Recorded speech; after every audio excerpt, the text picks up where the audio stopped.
The scene opens on a sunny day in Paris, France. Sizzle. A chef with glasses intently sorts ingredients in a pan. Tap, tap. Another chef with an Italian flag patch meticulously slices meat. A third chef carefully places a sprig of rosemary on a finished steak. In a large competition hall, chefs work furiously as a timer counts down. A blonde chef looks on in confusion as murmurs fill the kitchen. A female chef, with her back turned, starts an unusual preparation. Gasp! She grits her teeth, focusing intensely on her task. She begins twisting a bundle of dry straw into a thick rope. She places the finished straw rope into a large, dark pot. Next, she takes out a sheet of traditional paper. Rip! She tears the paper with an intense look, preparing to start a fire. A staff member rushes over, yelling that starting a fire is against the rules. She points to her station, explaining the induction stove is the problem. Angrily, she shouts that the stove broke, so she had no other choice. She demands to know if he'll take responsibility if she loses because of this. Internally, she fumes about him getting on her nerves while she's busy. Looking down, she sweats with determination as flames erupt from her pot. The competition timer shows less than 5 minutes remaining on the clock. She laments why these kinds of things always happen to her. Taking a breath, she steels herself and picks up a cooking torch. She smiles confidently, thinking her makeshift fire is perfect. She places a grill rack inside the pot and lays a pre-cooked MANHWA beefsteak on top. She puts a lid on the pot, listening to the delicious sounds of it cooking. Her eyes widen in focus as she waits, thinking, just a little. The pot sits on her station, ready for the final moments of cooking. She waits in anticipation, thinking, just a little more. Whoosh! She lifts the lid, releasing a cloud of aromatic smoke. The beautifully cooked steak is revealed, glistening on the grill. She stares at her creation, declaring it's cooked perfectly. She ladles a thick, creamy sauce into a nearby pan. Using chopsticks, she delicately places a garnish atop the sauce on the steak. With a proud smile, she holds up 2 small clay pots, saying, "Yes, this is it." One pot is filled with glistening, golden citrus slices. Triumphant, she declares that her dish is finally complete. As the final bell rings, the other chefs stop their work. Wiping sweat from her brow, she sighs in relief, glad she finished in time. An announcement is made that the judging will now begin. As a man walks forward, the judge is introduced as the idol of all chefs and the living god of cooking. The legendary judge is revealed to be Monsieur Alain Bocuse. The female chef watches in awe as a blonde competitor presents his dish to Alain. Alain Bocuse, known for his harsh critiques, tastes the blonde chef's dish. The blonde chef waits nervously, asking if the judge likes it. Alain maintains his signature unreadable expression as he considers the food. He slowly savors the taste like an old wine, prolonging the tension. After a long pause, he delivers a one-word verdict: salty. The female chef watches anxiously as her turn approaches. The defeated chef whispers that he's done for as Alain walks away. The formidable judge now stands before the female chef's station. She explains she simmered MANHWA beef at a low temperature, smoked it over a straw fire, and added a sauce with 4-year fermented trifoliate orange syrup. The white-haired man observes silently. A perfectly cooked steak is sliced. He takes a thoughtful bite. He turns away, leaving the female chef speechless. A tense stare-down ensues. A memory of Korean flavor surfaces. A taste of classic French cuisine. He declares her flavor connects worlds. She stares in stunned disbelief. He internally admits it's delicious and declares her the winner. An announcer declares Chef Yeon Ji-young the winner, leaving her stunned. She faces the adoring crowd, unable to believe her victory. She receives the golden trophy. Holding her awards, she questions if this is real. They pose for a commemorative photo. The scene shifts to a sunny day in Paris. Yeon Ji-young confidently introduces herself on the phone. Headlines announce her victory and a prestigious job offer from head judge Alain Bocuse. She proudly confirms her success. An assistant interrupts Yeon Ji-young's call with important news, but she asks them to wait. Reminded of an appointment, she agrees to end her call. She ends the call for an important meeting. She struggles to decide on an outfit. In the mirror, she weighs her options. She's anxious to make a good first impression on Alain Bocuse. She reflects on her success, preparing for the meeting. She smiles, recalling her win and the job offer. Her phone rings constantly. as she embraces her new stardom. She answers an unknown caller asking for her. Annoyed, she assumes it's a press call but is corrected. The caller's question about her father, Yan Sungwoo, stops her cold.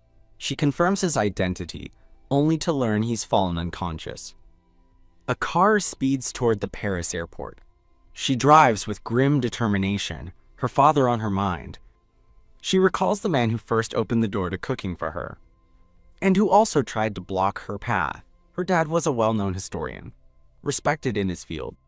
As a child, she only remembers his back, forever buried in books. As a curious child, she explored his study.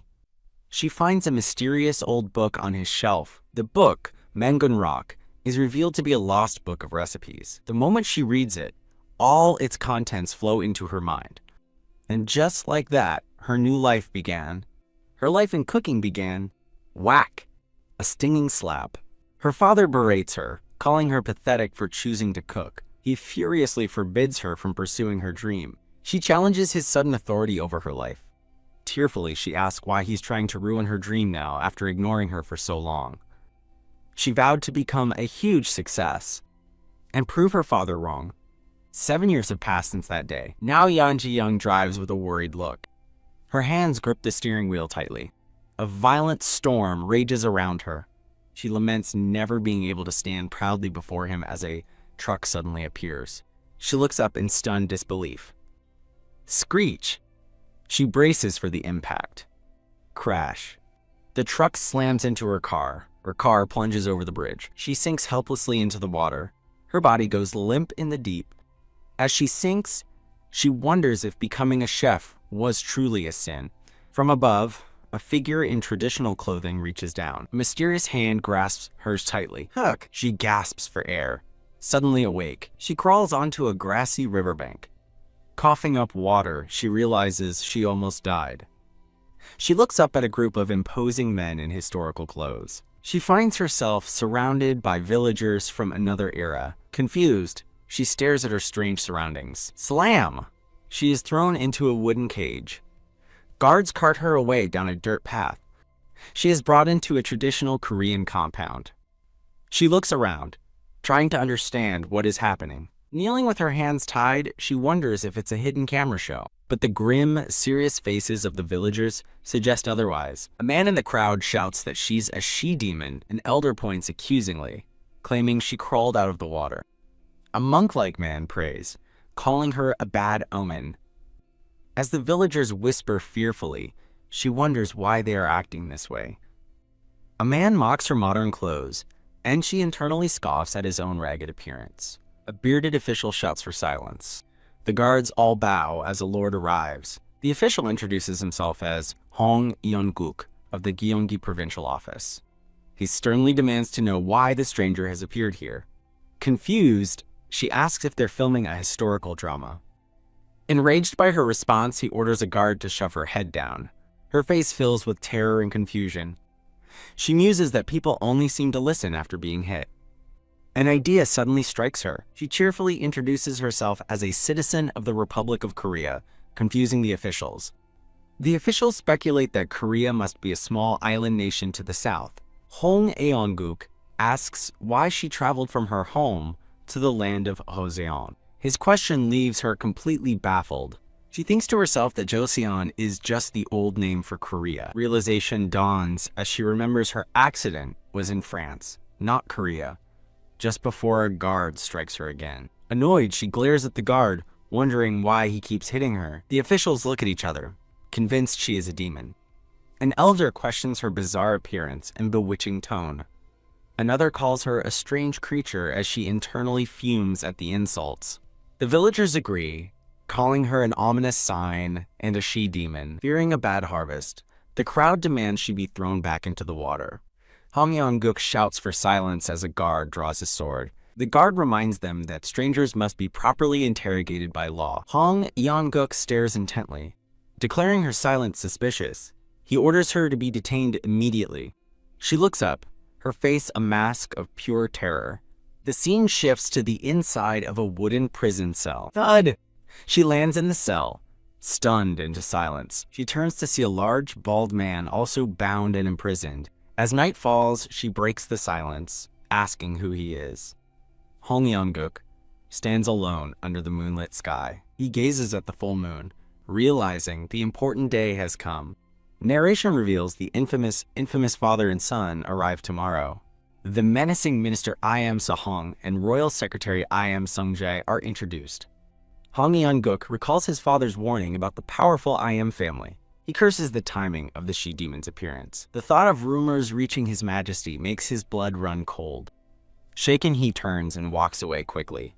He reflects that the reception is about more than just his father's career. A young girl suddenly hugs him from behind. His daughter Yeon tells him it's time for bed. She looks up at her father expectantly. He lovingly pats her head. He smiles, remarking on how much his dear Yeon has grown. He soberly reminds himself that their family's survival is at stake. The clatter of horse hooves marks an arrival. I.M. Sahong questions Governor Hong Guidal's standing with the king. I.M. Sungjae sneers that the governor is a two-faced hypocrite. I.M. Sahong smirks, adding that the governor dares to defy his majesty. Riding alongside his father, I.M. Sungjae declares this is their opportunity.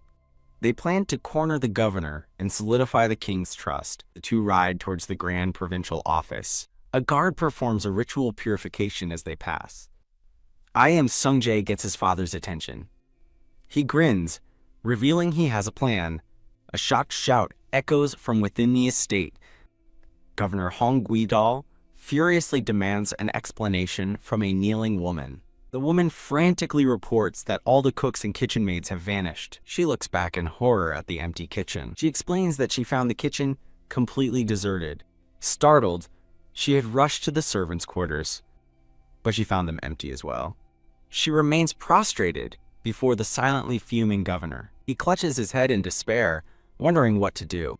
A grand feast is somehow laid out on the table. The governor nervously invites his guests to eat, but they are silently unimpressed. As I.M. Sahong takes a bite of chicken, he seems to notice something. A young official nervously asks his elder guest if the food is to his liking. The older man holds up a chicken leg, disdainfully asking if he eats it with the skin on. Stunned by the strange question, the young official is at a loss for words. His thoughts drift to the corruption of his era, where huge bribes are needed to appease the powerful. In his office, a distraught official realizes his cooks have fled, fearing the I.M. father and son. Remembering his smiling daughter, Yeon, the man, Hong Yeon-guk, steels himself, determined to find a plan to protect her. An idea sparks in his mind, and his expression becomes resolute. Slam! He forcefully slides open a door. The head of the government slaves, Deok-chul, appears and asks if he was summoned. Hong Yeon-guk gives a stern order to bring the prisoners from the cells immediately. The scene shifts to the stone walls of the prison. Inside a cell, a bald, muscular prisoner asks the brown-haired woman if people are calling her Gwynyo. She turns away irritably, denying the title and questioning what it even means. He calmly asks if she has some sort of exceptional talent. The two are shown having talked through the night, separated by the cell's wooden bars. She complains that no matter how much she explains her situation, no one believes her. He simply gives her a pitying, unconvinced look. Exhausted and defeated, she wishes she could just say this is all fake. Whoosh! She's startled as a figure suddenly stands up nearby, making her jump. A new, curly-haired prisoner expresses concern for the bald man's health, suggesting he see a physician. The curly-haired man introduces himself as Bong Seondal and his brother Bong Ji-yu, but she's met with more doubt when she asks if he believes her. Thump thump, the sound of heavy footsteps echoes through the corridor. An official appears at the cell door, ordering everyone to halt as the woman looks up in surprise. She and Deok-chul, the head slave, exchange a tense stare. The scene shifts to the prison's bright, empty courtyard. As the prisoners are escorted out, Bong Seondal pleads his innocence, but Deok-chul silences him. The woman nervously asks where they are going, while Bong Seondal begins to wail. He cries that they're being led to the execution ground, and she stares ahead in utter horror. She struggles against the guards, screaming in protest, while Bong Seondal begs for his life. She's brought to a sudden stop, looking up in stunned silence. Their destination is revealed to be a pantry filled with cooking supplies. Looking inside, she wonders in confusion why she's been brought to a kitchen. Deok-chul stands before the assembled prisoners, announcing that everyone has arrived.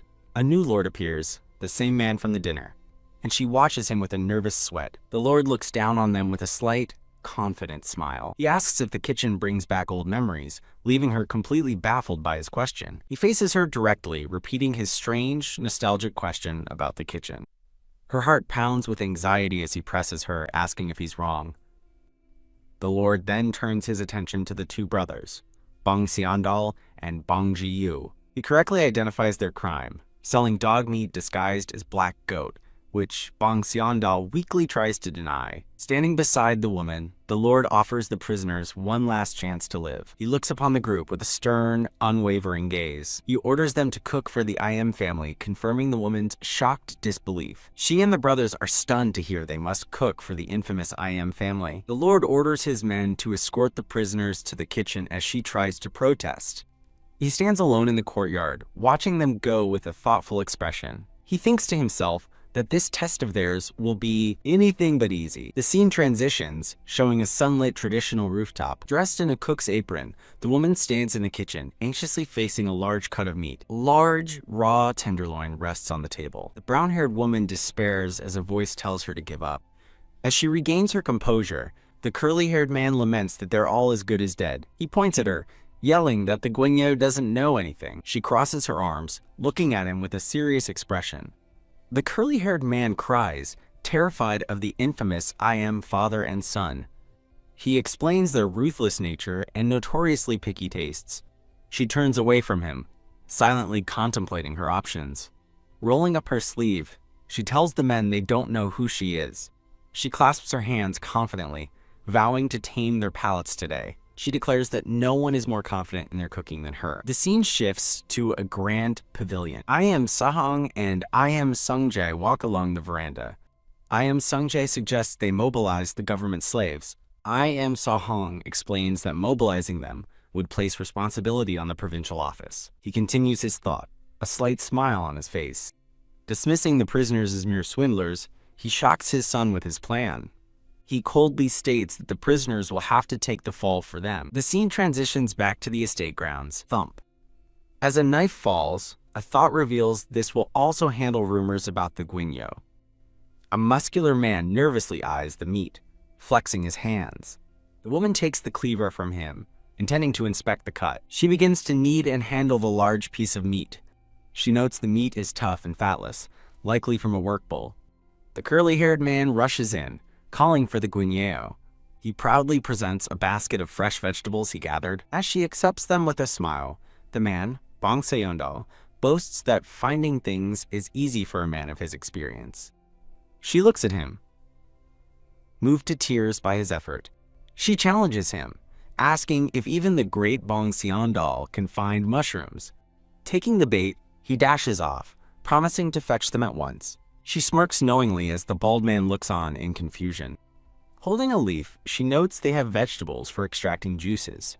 She observes that the vegetables are smaller and tougher than modern varieties. Her eyes widen as an idea begins to form. She stands happily in a field of greens, embracing her new environment. She takes inventory of their other ingredients, dried radish greens and various pickles. She realizes she can create flavor by diluting and blending the fermented sauces. Her confidence wavers as she turns back to the tough piece of meat. She wonders how she should possibly cook this meat. Stealing her resolve, she believes there must be a way. Suddenly, a thought strikes her. A memory of the ancient recipe book, MANHWA, flashes in her mind. She's seen this situation before. She realizes her current predicament is identical to a scenario described in the book. The memory confirms it. This is exactly what was written in MANHWA. Bong Seondal returns, trembling, with a basket of shiitake mushrooms. He collapses, spilling the mushrooms, and says he has one last favor to ask. She looks down at him and makes her own request. She needs hanji. The scene shifts to the exterior of a traditional Korean house. Leaves rustle in the wind on a bright, sunny day. IM Sahong and IM Sungjae arrive on horseback. Creak! The main gates swing open to receive the guests. Hong Young-guk formally announces his presence, paying respects to the arriving ministers. IM Sahong and IM Sungjae sit atop their horses, smirking condescendingly. Governor Hong Guidal reports that the person in question remains well. The governor nervously professes his loyalty, attributing their well-being to the king and vice minister. A woman graciously welcomes the esteemed guests inside. The scene transitions to a quiet pavilion within the estate. Soothing music fills the air as someone plays a traditional stringed instrument. A table is elegantly set with tea and small rice cakes. Seated for tea, a man dismisses their short journey as hardly a hardship. I Am Sung-jae sneers, questioning Governor Hong's definition of hardship. The governor wonders aloud what trial would constitute true hardship. His Majesty is greatly concerned about a certain matter. He recounts his anger at seeing commoners still inhabiting the king's designated hunting grounds. A crowd of solemn villagers stands assembled in the woods. The governor internally questions the morality of displacing people for the king's hunting park. I Am Sahong and his son smile, realizing they can twist this situation into an act of defiance. The governor explains the villagers' plight, but ultimately vows to obey the royal command. He falls into a troubled silence. The air grows tense as the four men sit without speaking. I Am Sung-jae's face twists into a cunning smirk. Governor Hong Guidal and his father look on with anxious faces. I Am Sung-jae reminds the governor of his young daughter, flashing to a memory of Yan, and coldly suggests presenting her to the king. He lets out a wicked laugh, fully proposing the horrifying idea. He continues, suggesting this would be the ultimate proof of Lord Hong's loyalty. The I Am father and son exchange triumphant, sinister glances. Governor Hong Guidal recoils in horror as phantom snakes materialize around him. The spectral snakes constrict, symbolizing the inescapable trap he's in. The governor's father cries out in protest at the suggestion. An official outside shouts for people to stop, forbidding them from interrupting the Lord's meeting. The junior guard looks flustered, trying to handle the commotion. The governor's father furiously demands to know who dares cause such a disturbance. The official bows, trying to dismiss the interruption as a trivial matter. The elder glares, demanding he tell the truth. Trembling, the official collapses to his knees, preparing to confess. He frantically explains the cooks insisted on serving the food hot and carried it themselves. His father slumps in shock as Governor Hong Guidal cries out his name. I Am Song and I Am Sung-jae silently watch the chaos unfold. The governor rushes to his father's side as he appears to lose consciousness. I Am Sahong and his son erupt into boisterous, mocking laughter. I Am Sahong wipes a tear away, pleased by how easily their scheme succeeded. A commanding voice orders the food to be brought at once. A humble meal of meat, soup, and rice is served. The men sit before their individual food trays, ready to eat. Governor Hong Guidal and his father are also served. I Am Sahong examines his meal with a critical eye. He addresses the brown-haired woman, correctly identifying her as the cook. He holds his rice bowl, unimpressed. Scornfully, he asks if this simple meal is all, noting the lack of dishes requiring chopsticks. I Am Sung-jae sarcastically remarks that this county must be suffering a famine. Governor Hong Guidal and his father sweat nervously. The governor thinks his plan is working, anticipating his guests' anger. As they eat, he plans to sentence the cooks to death to prove his loyalty. A blissful vision of cows in a field represents the meat's incredible taste. Impossible I Am Sahong and I Am Sung-jae are stunned by the flavor. I Am Sahong is shocked by the peak tenderness and addictive taste, eagerly devouring his meal. Declaring it the taste of heaven, he leaves the other men speechless. Governor Hong Guidal is aghast, having intentionally served tough old bull meat. As he cries out in confusion, the guignol smiles, knowing he could never guess her secret. In a flashback, Bong Seondol calls out to the guignol as she tends a pot. He proudly presents a stack of used hanji paper he managed to find. She accepts the paper, thinking it will have to do. Facing the tough meat, she reveals her plan, the sous vide method. She recalls the technique of vacuum sealing food and cooking it in a low-temperature water bath. Without modern materials, she will substitute oiled paper for the plastic pouch. Sighing, she admits that one key challenge still remains.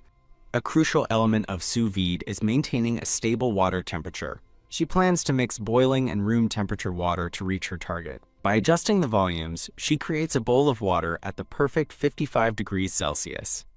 She resolves to use her honed senses to keep the temperature constant. With intense focus, she draws on her years of experience with sous vide. She triumphantly presents the perfectly cooked meat to her astonished companions. The cooked meat, wrapped in hanji, rests on a wooden board. Back in the present, I.M. Sahong savors the deep, subtle flavor he can't get enough of. Delighted, I.M. Sahong asks Governor Hong for wine to accompany the fine dish. The governor stands and loudly orders every bottle of wine to be brought immediately. A stream of wine is poured into a small cup. Clang! I.M. Sahong slams his empty cup down, angrily shouting for Lord Hong. He grits his teeth in frustration. I.M. Sahong glares at the empty wine bottle, his patience worn thin. The governor's father tries to placate the furious lord. Governor Hong Guidao marvels that the Guinyeo swayed them with a single dish. I.M. Sung-jae sits silently, looking puzzled. He presents a red token, an emblem of a selector's authority. The governor leaps up in terror, fearing they still want his daughter Yeon. As he holds the token, the other cooks thank the Guinyeo for saving them. Governor Hong Guidao wonders how he can ever repay her for this favor. I.M. Sung-jae grins wickedly, planning to present the token to His Majesty. The scene shifts to a serene forest where a deer rests. An arrow strikes the deer, which falls as a robed figure watches. The figure approaches the dying animal. The man's emotionless face is reflected in the deer's fading eye. A bloody hand pulls the arrow from the deer's body. Guards rush forward, crying out, "Your Majesty." The king stands over the deer, identified as one cherished by the late king. The blood-spattered king summons a guard, who answers nervously. He asks if Royal Secretary Song-jae has arrived, learning he is on his way. The king gives a slight, knowing smile. He hopes that this time, he will be brought a woman who can satisfy him. The scene transitions to the grand gates of a royal palace. In a lavish bathhouse, a black-haired woman is attended by her maids. Soaking in the steaming water, she asks about the new women Song-jae has brought. The woman scoffs, certain they are useless and will never catch His Majesty's eye. She smiles condescendingly, swirling the flower petals in the water. An official reports that the one brought was not a noble's daughter, but a barbarian from the kitchen, shocking two maids. The woman's face contorts with rage as she thinks of Hong Guidao. In a memory, an elder advisor pleads with the king to heed the people's cries. The advisor declares it improper for a concubine to discuss state affairs. Furious, the woman fumes over I.M. Song-jae bringing a mere kitchen worker. Flustered, she admits to her attendant that she hasn't heard all the details. The attendant reveals the royal producer was very pleased, making the woman wonder what I.M. Song-jae has done. Rising from the bath, she demands to know where the woman is. The attendant says she will soon be sent to the royal kitchen. Her bare foot steps firmly onto the wooden floor. Now robed, she commands her attendants to take her to the royal kitchen. She is identified as royal concubine Jang Noksu. Meanwhile, the Guinyeo has her brown hair gently brushed. An attendant skillfully braids and pins her hair into an elegant style. A group of court ladies gasps in admiration at her transformation. Tying her sash, they praise her beauty now that she's dolled up. The ladies whisper behind her back, mocking her hair color and scrawny frame. She recalls Governor Hong Guidao begging her to go to the palace, while Bong Sandal and his child wave a sad farewell. She inwardly fumes about being dragged here and having her face ruined. Overwhelmed, she sighs, confused about being brought to the palace so suddenly. She follows the other women through a grand doorway. An older woman announces she is the head court lady and their new leader. The head court lady stands authoritatively before the assembled candidates. As the others bow, one woman whispers, asking what a head court lady is. The head court lady singles out the Guinyeo, demanding to know why she is there. The scene shifts to a large, immaculate, and well-stocked kitchen. The traditional kitchen is revealed to be vast, with multiple cooking stations. The head court lady leads the Guinyeo through the impressive space. The sprawling royal kitchen gleams under the light. The Guinyeo marvels at the sight, but the head court lady curtly tells her to move along. The head court lady informs her that she has a task to perform. In a courtyard, dozens of women are assembled in neat rows. The head court lady announces they are all candidates to cook in the royal kitchen. Stunned, the Guinyeo realizes they want her to become a court lady. She listens intently as the situation becomes clear. Another candidate explains that court ladies must also be skilled cooks. The girl shares a rumor that the king recently punished a court lady over his food, creating a tense atmosphere as a gate closes. Ornate shoes step purposefully across the courtyard. Jang Noksu arrives, disdainfully asking if these are the new recruits. All the women instantly prostrate themselves, crying out her formal title. Only the guignol remains standing amidst the bowing women, looking confused. Oblivious to protocol, she offers a simple hello. The head court lady frantically apologizes, explaining the guignol is a foreigner who hasn't learned their etiquette. Jang Noksu feigns understanding, dismissing the slight with a tight smile. Her eyes narrow with contempt as she recognizes the guignol. She internally identifies her as the woman chosen by I.M. Songjae. She assesses the guignol, thinking she looks unimpressive, but must have a hidden purpose. Jang Noksu questions the large number of candidates. The head court lady confirms only a few will be chosen. Jang Noksu identifies the schemers as I.M. Songjae and I.M. Sahong. She scoffs, knowing they sought a woman to usurp her position by the king's side. She proposes a cooking competition to select the one new court lady. Jang Noksu vows to execute all the losers, horrifying the guignol. An exclamation of "what?" echoes across the palace grounds. A subordinate confirms the news to a furious I.M. Sahong. I.M. Sahong trembles with rage at her audacity. He recalls bringing Jang Noksu, a prostitute, to the king himself. He fumes that the ungrateful wretch now threatens his own power. He turns and furiously berates I.M. Songjae for his foolishness. I.M. Sahong shouts that he will incur Jang Noksu's wrath, but his son calmly assures him he has a plan. I.M. Songjae confidently states that he who chose Jang Noksu knows best how to win the king's heart. Back in the kitchen, the guignol nervously faces a single raw chicken. She stares down at her meager, solitary ingredient. A wave of panic washes over her face. The head court lady announces a strict 30-minute time limit for the competition. She explains the ingredients are first come, first served. As the other candidates hesitate, the head court lady presses them. With a dark look, she asks if they don't value their lives. A frantic rush ensues as hands snatch up all the ingredients. The guignol is left standing alone before an empty counter. Defeated, she realizes she only managed to grab one chicken. She surveys her remaining paltry ingredients: eggs, vinegar, salt, and flour. She grabs the final item she needs to bring her dish to life. Her secret weapon is revealed: canola oil. Resolved, she decides to focus on survival first and worry later. She begins by pouring the canola oil into a large pot. She skillfully scores the chicken and salts it to marinate. With a flick of her wrist, she seasons the boiling oil. Splash! She drops the entire chicken into the hot oil. The chicken emerges from the oil perfectly golden brown. The other court ladies are captivated by the mouth-watering aroma. The guignol smiles, confident in the irresistible appeal of chicken. Carrying her dish, she anticipates surprising everyone, unaware the head court lady is watching. The head court lady smirks, thinking that she alone decides what reaches the royal table. She smiles smugly, certain of her ultimate authority. Suddenly, I.M. Songjae throws open the door, startling her. He enters the kitchen with a sly, knowing grin. The head court lady angrily confronts him, demanding to know the meaning of his intrusion. She furiously reprimands him for barging in during the selection process. A regal figure in red follows him through the doorway. I.M. Songjae triumphantly announces the king has arrived. The head court lady is stunned speechless by the king's sudden appearance. The other women immediately prostrate themselves, crying out to their king.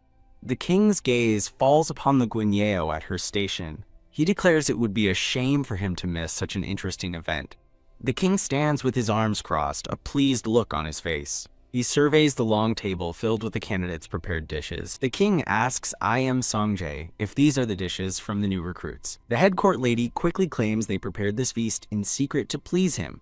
Jang Noksu fumes, realizing I.M. Songjae is trying to replace her. I.M. Songjae asks His Majesty to taste the dishes and choose his favorite. The king considers the request, his hand reaching for chopsticks. With a confident smile, the king agrees to taste the prepared dishes. The candidate court ladies tremble with fear.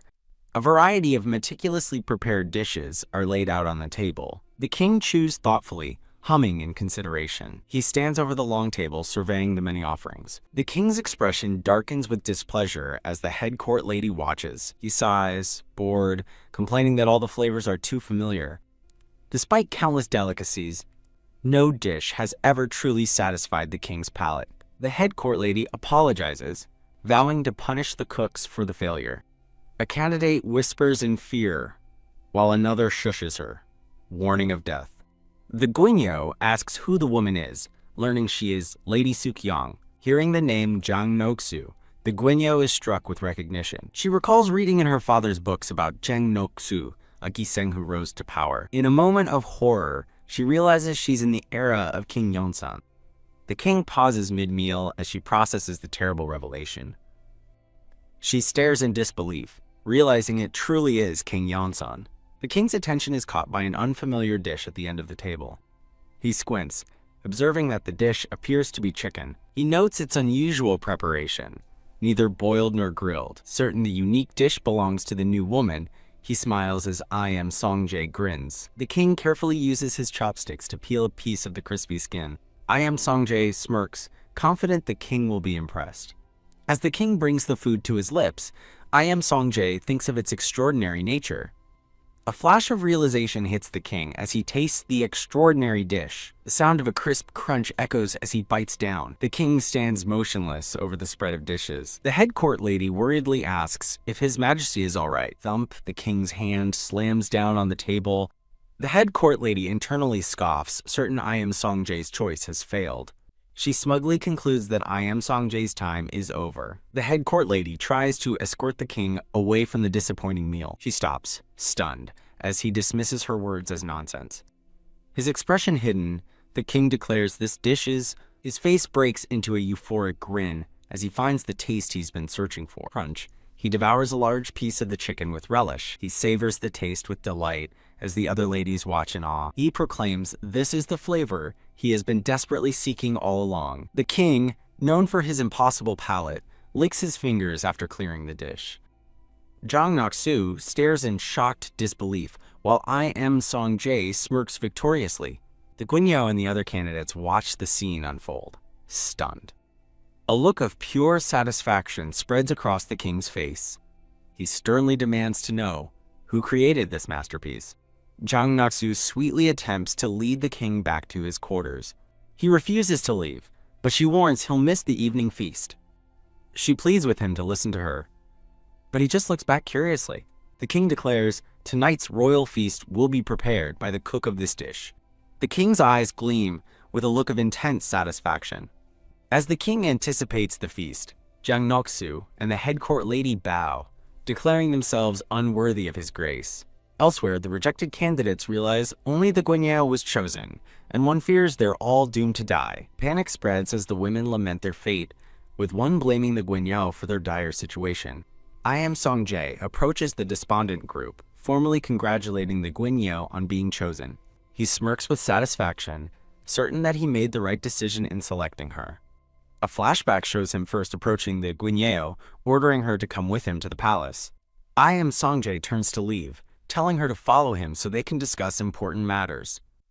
The scene shifts to the interior of a well-stocked room within the palace. Inside, I Am Songjae stands before the guignol and asks if she is surprised. He formally introduces himself as I Am Songjae, the chief state counselor. He reveals that, had he not intervened, Jang Noksu would have had her executed. The guignol is stunned, asking why Jang Noksu would want to kill her. She stares in wide-eyed confusion at the revelation. I Am Songjae explains that Jang Noksu, once his selection, has become too greedy and eliminates any threat to her power. He warns that Sukyang will continue to hunt for her life, but tells her not to fear as he extends his hand. With a charming smile, I Am Songjae promises to be her ally within the palace. The guignol anxiously asks if this means she can never leave this place. I Am Songjae pauses, thoughtfully touching his chin. He erupts in laughter, finding her question utterly ridiculous and laughable. Wiping a tear from his eye, he continues to chuckle at her naivete. The guignol watches him concerned as he begins to explain the reality of the palace. He informs her that the palace is not a place one can enter or leave by choice. As their feet are shown, planted firmly inside, he continues his ominous explanation. He looms over her, stating grimly that the only way out of the palace is death itself. The two stare at each other, the weight of his words hanging in the air. He smiles, asking if she now understands why she must accept his help. He reassures her, promising that his request of her will not be too difficult. He instructs her to make King Yi crave her cooking constantly, and to eavesdrop on his conversations with Lady Sukyang. Pointing directly at her, Songjae commands her to become his spy and watch the king's consort. Stunned, she clarifies her task is to spy on the king, but he tells her not to be nervous. He dismisses her concerns, suggesting her task is simply a matter of cooking well. The Guinyo realizes with dread that her role will be far more complicated. She thinks about how terrifying the situation is, but knows refusing will lead to a horrible outcome. A bloody vision of a beheaded court lady flashes in her mind, showing her the consequence of failure. Steeling her resolve, she vows to create a dish that will capture the king's heart, accepting this as her only path to survival. Her thoughts turn to the other candidates, and she anxiously wonders what will happen to them. Songjae coldly confirms that Lady Sukyong's death sentence will be carried out. The Guinyo speaks up, telling Songjae she has a request for him. She pleads with him to spare the women who were not chosen today. In exchange for their lives, she promises to create a dish that will please His Majesty above all others. Songjae is intrigued, noting that she asks for the lives of others instead of her own. He finds her selflessness completely unexpected as she looks at him with resolve. A wide, calculating grin spreads across his face. He agrees to her terms, giving her his word that he will spare the other women. He points a warning finger, reminding her that she must absolutely succeed in capturing the king's palate. He adds a chilling condition. If she fails, she and the courtmaids will all perish. The scene shifts to an overhead view of the royal kitchen, now bustling with activity. Sizzle, the sounds of cooking fill the air as cooks work diligently over steaming pots. Chop, a pair of hands expertly slices vegetables on a wooden board. Taking charge, the Guinyo directs another cook to manage a fire, her voice confident and clear. She gives strict instructions on slicing green onions for the broth. With time running out, she feels confident she can finish the dish. An infographic displays the different types of royal banquet tables. The king has access to tribute delicacies from across the land. She plans to create exquisite French haute cuisine once reserved for nobility. The Guinyo stands outside, anxiously pondering her next move. She knows King Yi has tasted everything and needs a truly new dish. Overwhelmed by the challenge, she wonders what she should do. She racks her brain, trying to imagine a dish that could satisfy the king. Plagued by a headache, she sits down as an old groundskeeper watches her. She notices the elderly man sweeping leaves in the courtyard. The old man kindly asks what's troubling her. She sighs, dismissing his concern and saying it's nothing. He hums thoughtfully and continues to sweep the ground. The groundskeeper remarks on the absence of deer droppings, puzzling her. He explains that His Majesty killed one of the palace deer today.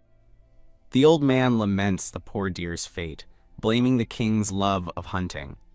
A sudden realization strikes the Guinyo. She remembers a recipe from her Mongunra cookbook featuring a deer.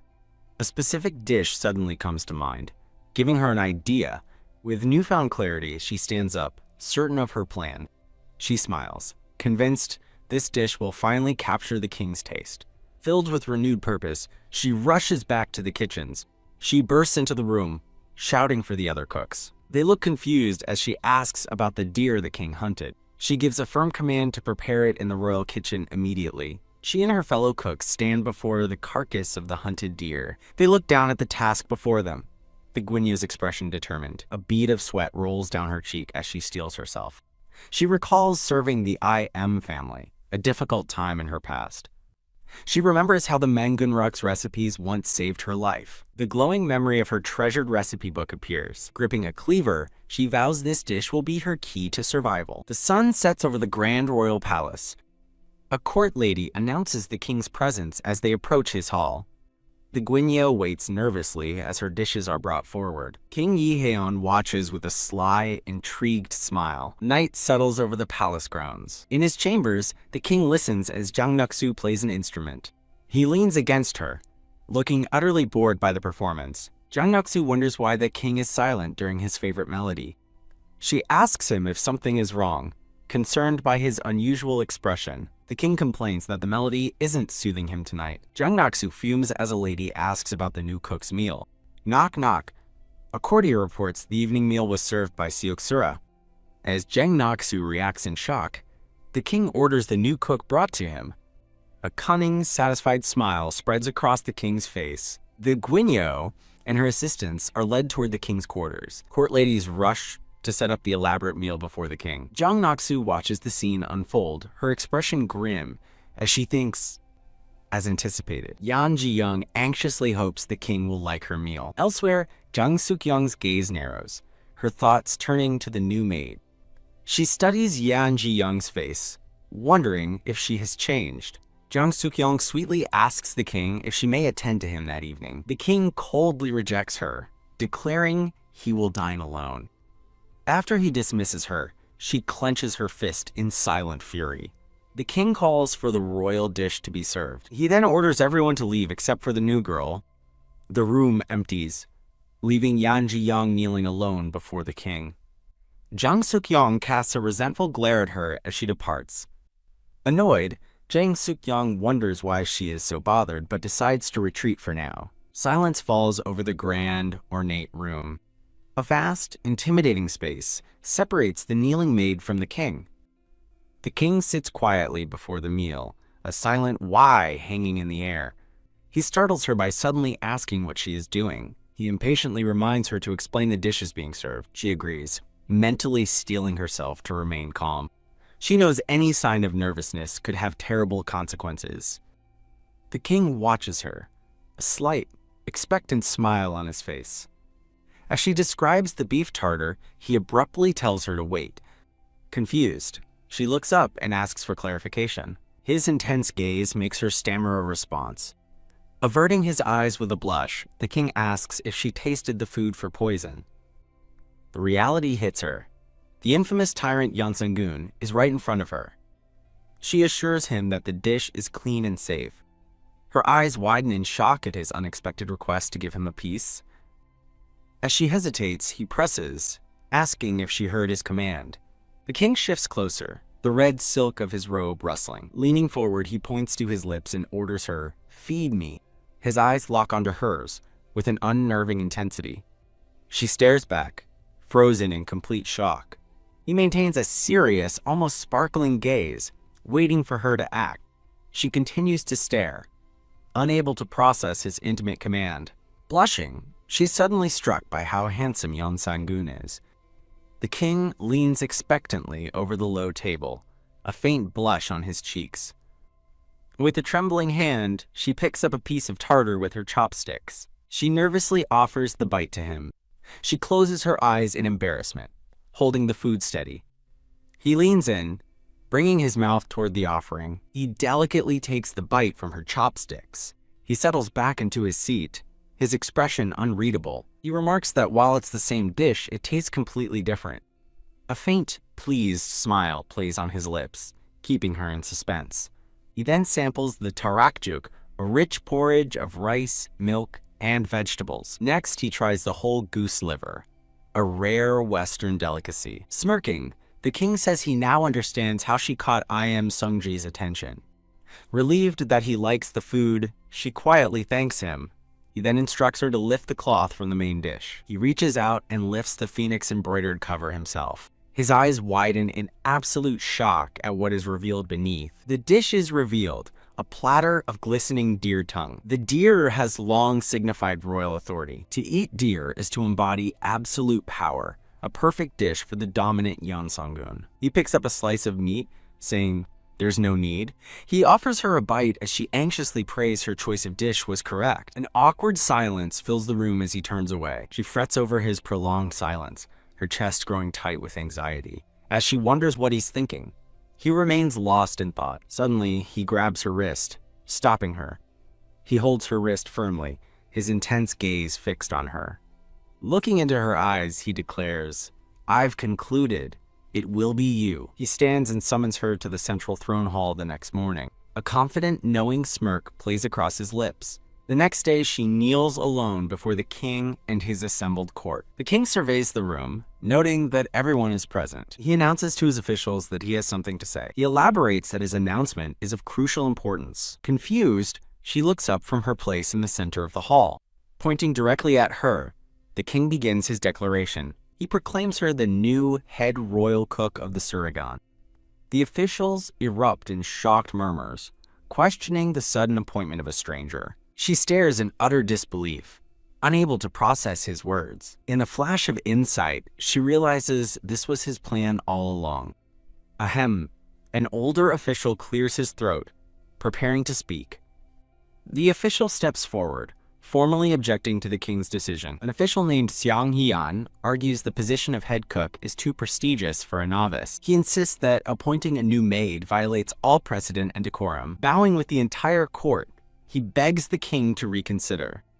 The king's expression darkens with annoyance at the request. He abruptly stands from his throne, his hand resting on his sword. In a flash, he draws his sword and holds it to the objecting official's throat. With a cruel smile, he threatens to cut off the official's mouth before he'll reconsider. The other officials cry out in alarm at the king's violent threat. I Am Song Jae steps forward with a grin, stating that both arguments have merit. He proposes a cooking contest between her and the current head cook, shocking Yan Ji-young. The king pauses, intrigued by the idea of a cooking contest. I Am Song Jae argues that the position should be decided by skill alone. The Minister of the Interior thoughtfully considers the surprising proposal. The king makes his final decree. A cooking contest will be held tomorrow to decide the new head cook. The momentous decision hangs heavily in the air. Later in the pantry, she reels from the day's events. I Am Song Jae explains he was observing the proceedings between the king and a certain Jang Suk-yong. He admits even he is surprised by the king's profound interest in her. He then offers a way to save the other maids. She must win the competition. He clarifies that victory will secure the lives of the palace maids who cooked with her. Stunned, she desperately asks him to explain what he means. Her mind flashes back to the king's promise to spare the maids if her cooking pleased him. Sighing, I Am Song Jae prepares to explain the new complication. He reveals that Jang Suk-yong caused problems, changing the situation. I Am Song Jae recalls barely stopping Jang Suk-yong, realizing he needs a plan to save the maids as Yan Ji-young watches. He stands before Yan Ji-young, his back to her, causing her to look up in surprise. He promises she'll be able to bring in all the maids if she wins. The condition is laid bare, but if she loses to Kim Yan, he cannot guarantee what will happen to the maids, leaving her fraught with worry. He encourages her not to worry, advising her to simply cook the dish she's most confident in. He departs, telling her to decide on a dish and meet the king's expectations. The scene shifts to the king's chambers, where Jang Suk-yong rests against his bare chest. She affectionately caresses his chest while resting her head on his shoulder. She asks the king if the rumors about a cooking contest between the head cook and the new maid are true. Her expression is tense and serious as she awaits his answer. She questions his decision, belittling the new maid's skills as mediocre compared to the head royal cook. The king lets out a slight, knowing smirk. He recalls tasting Yan Ji-young's dish, picking up a slice with his chopsticks. The memory of its unique flavor was a revelation for him. His eyes widen as he remembers the profound culinary experience. The scene transitions through a large ornate door. Walking up the steps, he recalls that the flavor was unlike anything he'd ever tasted before. He remembers it as something truly special and unprecedented. In his memory, the flavor was so vast it felt like discovering a new world. He laughs with delight, exclaiming that a whole world unfolded inside his mouth. He tells a worried Jang Suk-yong that he's looking forward to what new taste Yan Ji-young will create. Jang Suk-yong thinks to herself that she's never seen the king so excited. She sits beside him, a thoughtful and concerned look on her face. She realizes that if Yan Ji-young becomes head cook, she will be in charge of all his meals. This means the time the king spends observing his cook will increase. She envisions the king spending more time with Yan Ji-young, a gourmet enjoying his meals. Frantic, she insists that his gaze must be fixed completely on her, not taken away by another. She desperately wonders if there is a scheme to ruin her rival's credibility. Suddenly, an idea strikes her. Her thoughts race as she considers a new possibility. Getting his attention, she addresses the king. She asks him if the theme for tomorrow's contest has been decided yet. A sinister smile crosses her face as she formulates her plan for the contest's theme. A dark background with thorny glowing roses hints at her malevolent intentions. The next day, the competition grounds are set, with ministers seated and waiting. The king arrives, looking over the proceedings with Jang Suk-yong by his side. He offers a slight, thoughtful smile as he rests his chin on his hand. An official announces the start of the contest, asking everyone to take their seats. Yan Ji-young stands at her station, feeling nervous despite her preparation. She steels her resolve, knowing this is the only way to save the courtmaids. The king asks his ministers for their predictions, and they unanimously agree the head royal cook will win. Song-jae watches them with a disdainful smile, thinking them naive. Yan Ji-young stands ready at her empty table, a single knife on a cutting board. The head royal cook, Kim Yan, smiles confidently and announces the theme of the competition. Yan Ji-young looks up in utter shock and confusion. She wonders about a theme, a sentiment shared by a surprised Song-jae. The other maids and officials murmur in confusion, also unaware there was a theme. Song-jae frantically denies having any knowledge of this new rule. A court lady carries a covered box toward the contestants' stations. The guignol looks into a bucket, shocked by its contents. Splish! She stares at the bucket full of live mullet. The rules are announced. The dish must revolve around mullet. A competing cook sweats nervously, realizing the implications. He recalls that mullet is the head royal cook's specialty ingredient. A spectator turns, wondering what is happening in the competition. Jang Nok-soo watches the scene with a smug, knowing smile. A man in a dark robe addresses the contestants, telling them to begin. He gestures confidently toward the competing cooks. He declares the winner will be the new head royal cook of the Surigan, as the guignol and head cook face off. He officially announces the start of the royal cooking competition. The observing officials murmur that the contest is clearly arranged for the head cook, declaring the result decided from the start. Another competitor grits his teeth in frustration over the unfair twist. His thoughts echo the sentiment, no one has ever beaten the head cook's mullet dish. The guignol looks down, feeling the immense pressure of the challenge. She feels lost, as this is completely different from the dish she had planned. The head cook observes her, thinking they're in the same boat as he reaches for his bucket. Whoosh! A hand reaches out with an incredible aura of skill. He expertly snatches a fish from the water with one hand. Slap! He places the mullet on the board and readies his knife. In a flash of blades, he debones and slices the entire fish. The perfectly cut slices of fish flesh float down onto a plate. The guignol watches, stunned by his incredible knife work. She marvels at how the fish is sliced so thinly it's almost transparent. Seeing him work, she wonders what kind of advanced dish he's making. An official fondly recalls His Majesty requesting the head cook's dish every day. Sizzle. The head cook confidently sears an ingredient over a hot flame. A rival cook thinks nervously that the head cook is in his element with a familiar ingredient. The head cook stands proudly, remembering how the king constantly praised his mullet dish. A competitor's eyes widen with dread. An official explains his advanced technique, using the thinly sliced fish as dumpling wrappers instead of dough. He recalls that when the dish was first created, the entire palace was abuzz with excitement. It was a legendary dish that no one could ever surpass. The head cook tastes his creation, but senses something is wrong, questioning why the contest is so skewed in his favor. The guignol looks toward the royal observers, a sudden suspicion dawning on her. She wonders if that woman, Jang Nok-soo, orchestrated this whole thing. Jang Nok-soo confirms her suspicions in her thoughts, pleased that everything is going according to schedule.